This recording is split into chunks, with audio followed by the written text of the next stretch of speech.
இன்வெஸ்டிங்கை பொறுத்த வரைக்கும் நம்மளுக்கு பிரெயின் தேவையில்லை, ஸ்டொமக். நம்மளால் இழப்பு எவ்வளோ தாங்க முடியும்? கடன் வாங்கியிருக்கேனா, இல்லை இப்போ தான் நான் சம்பாதிக்க போகிறேன்னா, இல்லை எனக்கு நல்ல பணம் இருக்காங்கிறது ஒவ்வொருவான சுச்சுவேஷன். அதனால தான் பிஹேவியர் ரொம்ப ரொம்ப இம்பார்ட்டன்ட். நீங்கள் எப்படி பிஹேவ் பண்ணுறீங்க உங்கள் இன்வெஸ்ட்மெண்ட்ஸுக்குன்ட்டு. ஸ்மால் கேப்பில் என்றைக்குமே உங்களுக்கு 15 வருஷத்தில் சூப்பர் ரிட்டர்ன்ஸ் இருக்குது சார். என்றைக்குமே ஸ்மால் கேப்பில் இறங்கும், ஆனால் எங்கே போனால் என்றைக்குமே ஸ்மால் கேப் நல்லா பண்ணோம். இதெல்லாம் என்னன்னா கன்ஃபர்மேஷன் பேஸ். நம்ம ஒன்று நினச்சிக்கிறோம், அது அப்படி தான் நடக்கும்னு நினைக்கிறோம். அதை வந்து என்ன பண்ணுறோம், நான் அதை பெருசாக நம்புகிறோம். இப்போ நான் வந்து கோல்டு வந்து கொஞ்சம் கம்மி பண்ணி வாங்குங்க, 10% மேலே வச்சுக்காது, நான் ஒன்றுமே தெரியாது, கமெண்ட் அடிப்பாங்கல்லாம், இவருக்கு ஒன்றும் தெரியாதுன்னு. கோல்டு சரியாக பண்ணாத காலங்கள்லாம் உண்டு. 2012லேருந்து 2019 வரைக்கும் கோல்டுடைய ரிட்டர்ன்ஸ் 0. நிறைய பேருக்கு தெரியாது. அது செபி அவ்வளோ பெரிய டேட்டா கொடுக்குது. F&Oவில் 1,88,000 கோடி பணத்தை விட்டுட்டாங்க. தயவு செஞ்சு F&O ரீட்டைல் இன்வெஸ்டர்ஸ் பண்ணாதீங்க. 93% ஆஃப் த பீப்புள் வந்து லாஸ்ட் மணி பிட்வீன் 2024ன்னு சொல்கிறாங்க.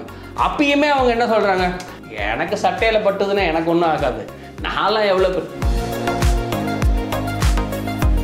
கட்டுமானத்தின் வலிமை, கட்டிடங்களின் பாதுகாப்பு. ஸ்ரீ துர்கா டிஎம்டி கம்பிகள். நியூஸ் கஃபே நேயர்களுக்கு வணக்கம். பங்கு சந்தையில் முதலீட்டாளர்கள் அடிக்கடி செய்யக்கூடிய தவறுகள், என்னென்ன மாதிரியான தவறுகள் செய்கிறாங்க, அந்த தவறுகள்னால என்னென்ன மாதிரியான இழப்புகள் ஏற்படுது, அந்த இழப்புகள்லேருந்து எப்படிலாம் மீண்டு வரலாம் அப்படின்னு பல்வேறு விஷயங்களை டிஸ்கஸ் பண்ணுறதுக்காக ஃபினான்சியல் அட்வைசர் மிஸ்டர் விஜயகுமார் அவர்களை நிகழ்ச்சிக்கு இன்வைட் பண்ணியிருக்கோம். சார் வணக்கம். வணக்கம் வெங்கட். நான் பார்த்து ஷேர் மார்க்கெட்டில் ட்ரேட் பண்ணுறேன், இன்வெஸ்ட் பண்ணுறேன், இருந்தாலும் அடிக்கடி இந்த இழப்புகளில் சந்திக்கிறேன். என்ன காரணமாக இருக்கும் சார் அப்படிங்கிறது தான் நிறைய பேரோட கேள்விகளாக இருக்குது. இதில் இந்த போர்ட்ஃபோலியோ மேனேஜ்மெண்ட் அப்படின்னு ஒன்று இருக்கு இல்லையா, அதில் அந்த ஸ்டாக்கை டைவர்சிஃபை பண்ணணும் அப்படிங்கிறதுல ஏதாவது பிரச்சனைகள் இருக்கா? அப்படி முதல்ல பங்குச்சந்தையை நம்ம நல்லா ஒழுங்காக புரிஞ்சுக்கணும். 10 வருஷம் பணம்னா மட்டும்தான் நம்ம பங்குச்சந்தைக்குள்ளே முதல்ல வரணும். அதுதான் நம்ம பழைய வீடியோவில் சொல்லியிருக்கோம். ஃபஸ்ட்டு டெஸ்ட் கிரிக்கெட் விளையாடணும், அப்புறம் ஒன் டேக்கு போகணும், அப்புறம் T20க்கு போகணும். எடுத்த உடனே இவர் சொன்னாருன்னு அந்த ஸ்டாக் வாங்குறது, தெரிஞ்சவங்க சொன்னாங்கன்னு அந்த ஸ்டாக்கை வாங்குறது, இதெல்லாம் முதல்ல அவாய்ட் பண்ணணும். ஃபஸ்ட்டு ஒரு இண்டெக்ஸை வாங்கிக்கணும். எதுக்கு நம்ம இண்டெக்ஸை வாங்கணும்? ஒரு லார்ஜ் கேப் இண்டெக்ஸை வாங்கணும், இல்லை ஒரு Nifty 50 வாங்கணும்னு சொல்கிறோன்னா, உங்களுக்கு இந்தியாவில் இருக்கிற டாப் 50 கம்பெனிஸ் அதில் இருந்துருது. ஸோ ஒரு லாங் டேர்மில் தி பிக்கர் வில் கெட் ஸ்ட்ராங்கர். பெரிய கம்பெனிகள் இன்னும் பெருசாக வளரக்கூடிய வாய்ப்புகள் நிறைய இருக்குது. இழப்பு கம்மியாக இருக்குது. பஃபெட் சொல்லும் போதே என்ன சொல்கிறாருன்னு சொன்னால், don't lose money the first ரூலுங்கிறாரு. செகண்ட் ரூல் என்ன சொல்கிறாருன்னா, don't forget the rule number 1ங்கிறாரு. நான் எனக்கு லாபம் வராட்டினாலும் பரவாயில்ல, நஷ்டம் வராமல் பார்த்துக்காங்கிறாரு. ஸோ அதனால ஃபஸ்ட்டு லார்ஜ் கேப் இண்டெக்ஸில் வாங்கணும். இந்த ஸ்டாக்கில் வாங்கினேன், அந்த ஸ்டாக்கில் வாங்கினேன், இந்த செக்டரில் அந்த ஸ்டாக்கு சொன்னாங்க, அது பிரமாதமாக மல்டிபேர் ஆகணும், அதெல்லாம் முதல்ல தவிர்க்கணும். ஸோ முதல்ல என்ன பண்ணணும்னா, அவர் மைண்ட் அளவில் 10 வருஷமாவது நான் முதலீடு பண்ணணுங்கிற ஃபஸ்ட்டு மைண்ட் செட்டுக்கு வரணும். ரெண்டாவது, ஃபஸ்ட்டு ஒரு லார்ஜ் கேப் இண்டெக்ஸ், அதில் முதல்ல அவர் கணிசமாக தொடர்ந்து முதலீட்டு பண்ணிட்டு வரணும். மூணாவது வந்து பொறுமை ரொம்ப அவசியம். ஏன் பொறுமை ரொம்ப அவசியம்னா, நம்மள மாதிரி ஒரு வளரும் கண்ட்ரியில், ஒரு டெவலப்பிங் கண்ட்ரியில் வந்து பார்த்திங்கன்னு சொன்னால் பெரிய ஒரு லாங் புல் மார்க்கெட் இருக்கும். ஏற்றம் வந்து பல வருஷங்களுக்கு இருக்கும். ஸோ நீங்கள் தொடர்ந்து பண்ண தான் உங்களுக்கு அந்த ரியல் காம்பவுண்டிங் வரும் உங்களுக்கு. ஸோ நீங்கள் 100 லிட்டர் தண்ணி ஊற்றினாலும் செடி சீசனில் தான் வரும். 10 வருஷம் 15 வருஷம் 20 வருஷம் 30 வருஷம் பண்ணும்போது அதோடைய காம்பவுண்டிங்கோடைய எஃபெக்ட் ஜாஸ்தியாக இருக்கும். ஸோ மூணாவது விஷயம் என்னென்னா பேஷன்ஸ், டிசிப்ளின் அண்ட் ஃபோக்கஸ். ஒரு இலக்கு வச்சுக்கணும். 50 லட்சம் சேர்க்கணும், 25 லட்சம் சேர்க்கணும், 1 கோடி வரைக்கும் நான் இதில் வச்சுக்கணும். அதுக்கப்புறமா என்ன பண்ணணும்னா, ஒரு கணிசமான அமௌண்ட்டை, ஒருத்தருக்கு வந்து 25 லட்சங்கிறது ஒரு கணிசமான அமௌண்ட், ஒருத்தருக்கு 10 லட்சமே ஒரு கணிசமான அமௌண்ட், சில பேருக்கு 1 கோடிங்கிறது கணிசமான. அதுக்கப்புறமா அசட் அலோகேஷன் பண்ணணும். அசட் அலோகேஷன் எவ்வளோ பங்குச்சந்தையில் நான் வச்சுக்கணும், எவ்வளோ மியூச்சுவல் ஃபண்ட்ஸில் வச்சுக்கணும், எவ்வளோ தங்கத்தில் வச்சுக்கணும், எவ்வளோ ரியல் எஸ்டேட்டில் வச்சுக்கணும், எல்லாத்தையும் தூக்கி ஒரே இதில் போடக்கூடாது. அதுதான் இன்வெஸ்டிங்கோடைய அடுத்த ப்ரின்சிபல், அசட் அலோகேஷன்.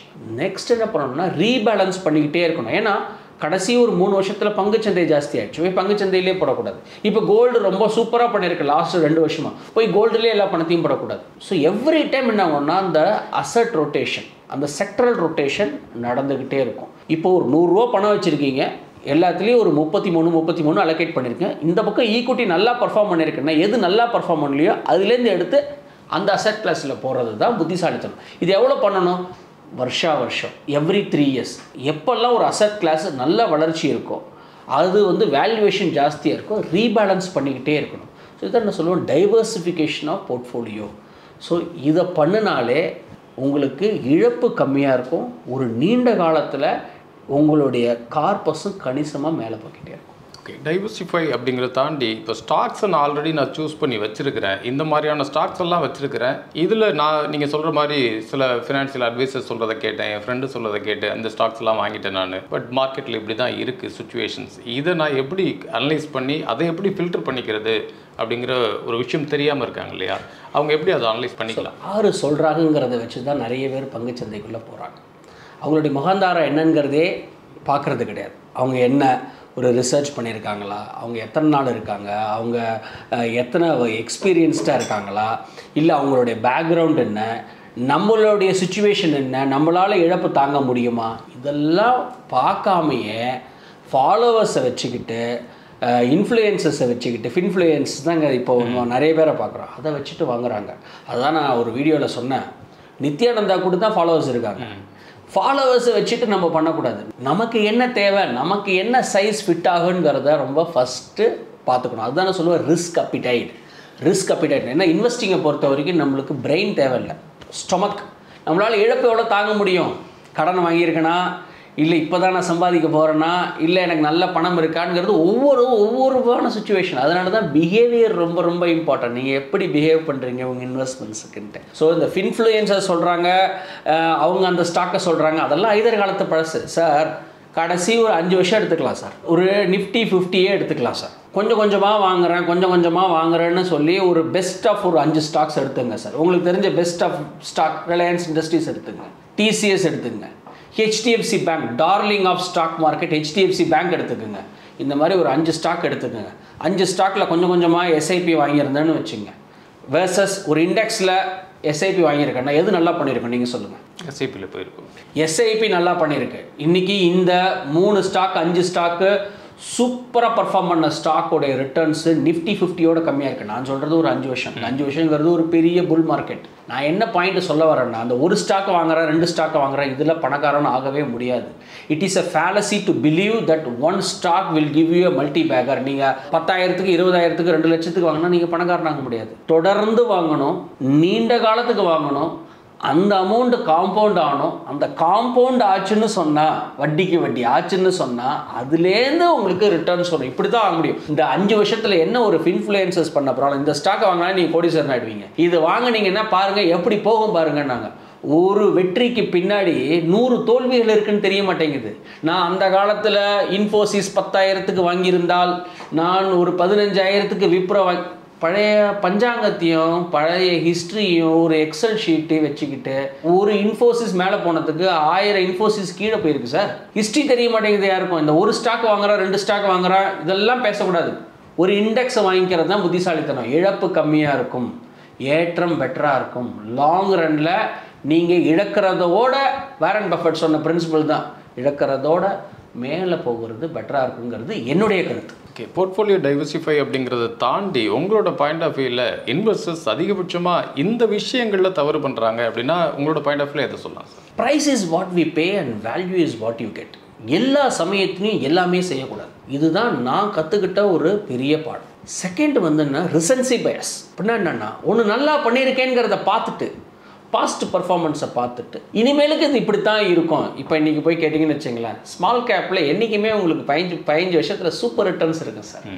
என்றைக்குமே ஸ்மால் கேப்பில் இறங்கும், ஆனால் எங்கே போனால் என்றைக்குமே ஸ்மால் கேப் நல்லா பண்ணோம். இதெல்லாம் என்னென்னா கன்ஃபர்மேஷன் பேஸ். நம்ம ஒன்று நினச்சிக்கிறோம், அது அப்படி தான் நடக்கும்னு நினைக்கிறோம், அதை வந்து என்ன பண்ணுறோம், அதை பெருசாக நம்புகிறோம். Buy right and sit wrong அப்படின்றது. Buy right and sit tight கிடையாது, buy wrong and sit tight. தப்பாக ஒன்று வாங்கிட்டு அது நல்லா இருக்குங்கிறத முடிவு பண்ணிவிட்டு எல்லா சமயத்துலையும் எல்லாம் அதனால் ஸ்மால் கேப் வாங்க வேணாம்னு நான் சொல்ல. Mid gap.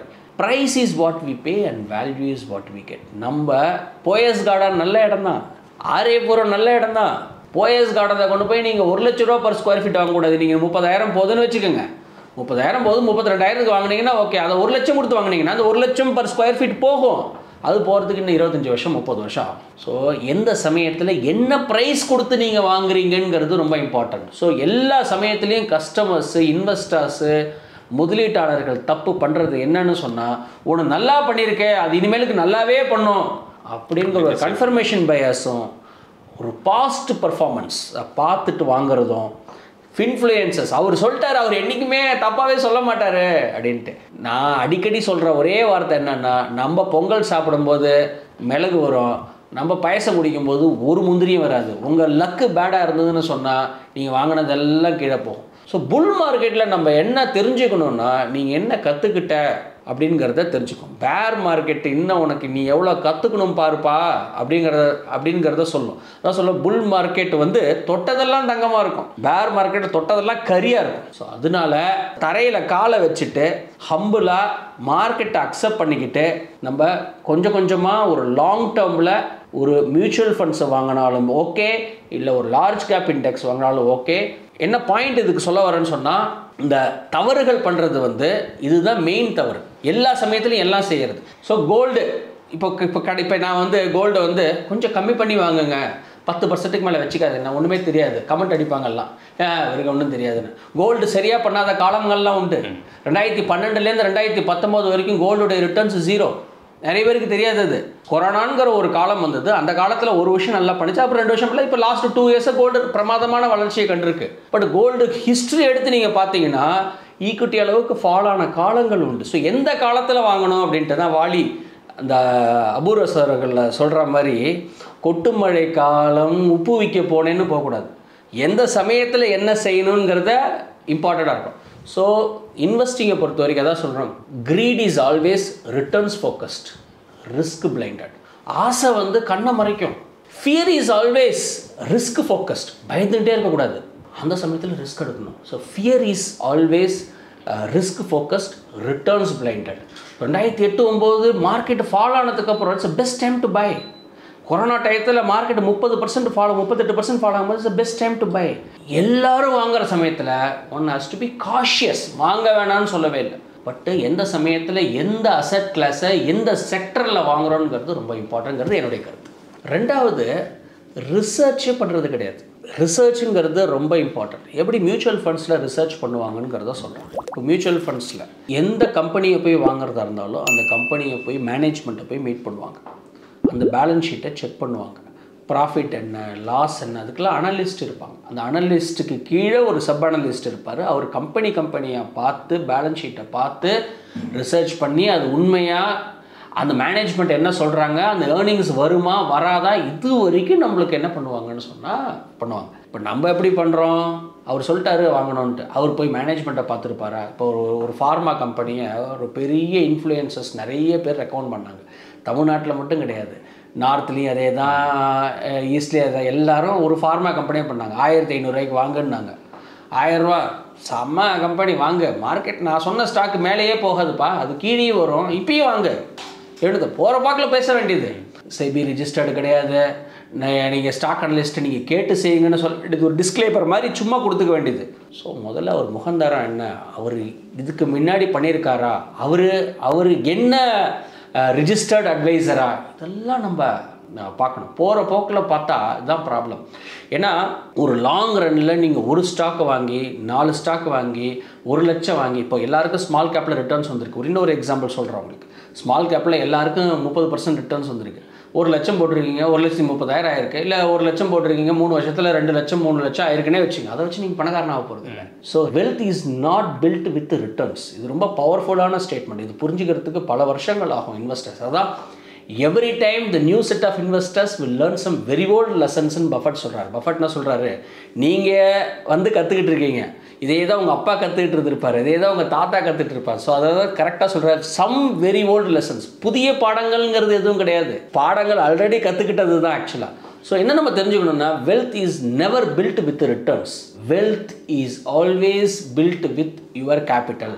ஒரு 30 வயசில் பணக்காரனே ஆக முடியாது, அதுதான் நம்ம தெரிஞ்சுக்கணும். இன்னும் ஒரு ஸ்டாக் வாங்கினா நீங்கள் பணக்காரனே ஆக மாட்டீங்க. நீங்கள் வெல்த் அப்போ செல்வத்தை எப்படி பெருக்கிறது, நல்லா வேலைக்கு போகணும். ஸோ ஃபோக்கஸ், உங்கள் ஃபோக்கஸ் வந்து வேலையில் இருக்கணும், உங்கள் ஜாபில் இருக்கணும், இன்வெஸ்டிங்கில் இருக்கக்கூடாது. ஸோ உங்களுடைய வேலையில் ஃபோக்கஸ் பண்ணி அதுலேருந்து இன்கம் எடுத்துகிட்டு வந்து கொஞ்சமாக சேவ் பண்ணி சரியாக முதலீடு பண்ணி அதை ஒரு நீண்ட காலத்துக்கு ஒரு 15, 20, 25 வருஷம் பண்ணிங்கன்னா 25 வயசில் இருந்ததோட நீங்கள் 35 வயசில் பெட்டராக இருப்பீங்க. 35 வயசுலேருந்து 45 வயசில் கொஞ்சம் பெட்டராக இருப்பீங்க. ரிட்டையர்மெண்ட்டு பெட்டராக இருக்கும். உங்களுடைய பொறுப்புகளை அழகாக இதை தான் ஃபோக்கஸ். ஸ்டாக் மார்க்கெட்டை மெயினாக வச்சு கோவிடுக்கு அப்புறம் வந்தாங்க இல்லையா, அவங்களுக்கெல்லாம் ப்ராப்ளம் தான். வேலையை விட்டுடுறான், நான் டெய்லிக்கு ட்ரேடிங் பண்ணுறேன். இப்போ இது ஒரு பெரிய ட்ரெண்டு. இது நீங்கள் பார்த்தீங்கன்னா தெரியும். நான் ஒரு நாளைக்கு 10,000 போட்டேன், அது 15,000 வந்துச்சு. அது போட்டேன் தெரியுமா, அது இப்படி வந்துச்சுன்னு. எப்பயுமே லாபத்தை ஊர் ஃபுல்லாக சொல்ல வேண்டியது, நஷ்டம் வந்தால் உங்களுக்குள்ளே வச்சுக்க வேண்டியது. Profits are always shared in public, losses kept secret. SEBI அவ்வளோ பெரிய டேட்டா கொடுக்குது. F&Oவில் 1,88,000 கோடி பணத்தை விட்டுட்டாங்க. தயவு செஞ்சு F&O ரீட்டைல் இன்வெஸ்டர்ஸ் பண்ணாதீங்க. 93% ஆஃப் த பீப்புள் வந்து லாஸ்ட் மணி பிட்வீன் 2024ன்னு சொல்கிறாங்க. அப்பயுமே அவங்க என்ன சொல்கிறாங்க, எனக்கு சட்டையில் பட்டுதுன்னா எனக்கு ஒன்றும் ஆகாது, நான்லாம் எவ்வளோ இந்த மாதிரியெல்லாம் பேசக்கூடாது. இதுதான் பங்குச்சந்தையில் எனக்கு தெரிஞ்சு ஒரு பெரிய ப்ராப்ளம். இந்த நியூ செட் ஆஃப் இன்வெஸ்டர்ஸ், இந்த டிமேட்டை 2020க்கு அப்புறம் அந்த கோவிடுக்கு அப்புறம் ஓப்பன் பண்ணவங்க எல்லாம் இந்த ஒரு கடைசி 6 மாதத்தில் ஓரளவுக்கு பாடங்க கற்றுப்பாங்க.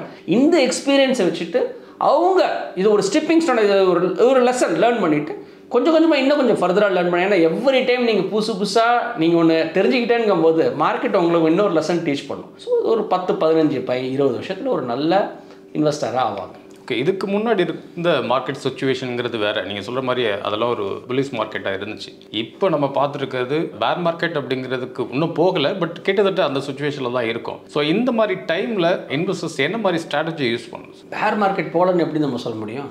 ஸ்மால் கேப் 20% கீழே போயிருக்கேன். எந்த இண்டெக்ஸ் 20% கீழே போச்சுன்னா அது பேர் மார்க்கெட்டு.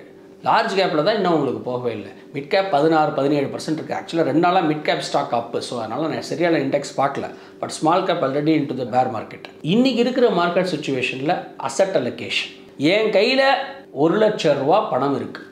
நான் வந்து எத்தனை நாளைக்கு முதலீடு பண்ண முடியும், நான் இது வரைக்கும் என்ன வச்சுருக்கேன். சப்போஸ் என்கிட்ட வந்து ஈக்விட்டியே இல்லை, நீங்கள் இப்போ ஈக்விட்டி கொஞ்சம் கொஞ்சமாக லார்ஜ் கேப்பில், நிஃப்டி 50ல், லார்ஜ் கேப் மியூச்சுவல் ஃபண்ட்ஸில், ஃப்ளெக்ஸி கேப்பில் வாங்கலாம். இல்லை ஆல்ரெடி நான் ஈக்விட்டி நிறைய வச்சுருக்கேன், கோல்டு கொஞ்சமாக வச்சுருக்கேன், கோல்டுக்கு பதிலாக மல்டி அசட் இல்லை கொஞ்சோண்டு கோல்டு ஒரு 5%, 10% கோல்டு வாங்கிக்கலாம். ஃபிக்ஸட் டெபாசிட்டே இது வரைக்கும் இல்லை. எனக்கு பணம் திடீர்னு தேவை, ஆனால் நான் அப்போ ஸ்டாக்கு விற்று தான் நான் வந்து சாப்பிடணும் அப்படின்னா அவங்க it is a time to park some fixed deposit. ஏன்னா திடீர்னு பணம் வேணுங்கும் போது உங்களுடைய வேல்யூ கம்மியாகும் போது எல்லாத்தையும் கொண்டு போய் நீங்கள் ஈக்விட்டியில் போடக்கூடாது. ஸோ என்ன தெரிஞ்சுக்கணும்னா 10 வருஷம் பணம் ஈக்விட்டியில் முதலீடு பண்ணணும்.